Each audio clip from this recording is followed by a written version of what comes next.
On the last Fed meeting, Jerome Powell announced a complete turnaround in thinking on where we are on inflation, wages, and overall economy. We went from higher for longer to potentially 3 cuts next year. Based on a dot plot projection, Fed plans to start cutting rates in March 2024. It seems that the Fed, while claiming not to be influenced by politics, will get to targeted 3% rate before the election, if the first rate cut will actually start in March. This really manipulates the market to keep people happy with growing 401k accounts and growing home prices right before the election. At the same time, Powell did mention that he is open for more tightening options and further hikes. While three cuts on the table based on the medium dot plot, there are two main goals targeted by Feds to stay the current projected course. Number one, inflation close to 2%. The Fed does not see inflation to reach 2% until 2026, although they do see inflation at 2.1% at the end of 2025, which is pretty close. I personally think it's not a realistic target for 2025, and here's why. First, the United States is currently in buy now and pay later environment, and consumers are still continuing to keep spending. Credit card debt is growing at the very high pace. In 2023, 82% of US adults have credit cards, and which 48% of those adults carry the balance forward. Young folks ages 20 to 39 have the highest rate of delinquency of about 3 to 3.5%.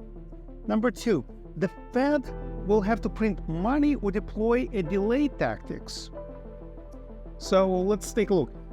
82 million boomers will qualify for retirement benefits in 2024, and states will need money, budgets, and approval to pay retirees. Wealth gap is getting wider, and the government will need to open printing money shop again for folks that are recently laid off, extending the unemployment benefits, extending the foreclosure prevention measures, and additional rounds of checks to low-income families, and probably much more. Feds hope that real estate prices will fall. The demand for new mortgages will most likely increase with 1 to 2% drop in mortgage rates, keeping the prices flat to high over the next year. At the same time, without government intervention, all mortgage servicers are planning for a spike in foreclosures, driving the prices down. To avoid the wave of foreclosures before the election, the government will extend or delay the free market adjustment by, say, new regulations, therefore keeping prices artificially flat to high next year. Forget what the Fed is telling us, right? Look at the liquidity. Street is all about liquidity. While from one side, Fed is tightening the money supply, on the other side, credit card delinquency is the same as at the height of the financial crisis.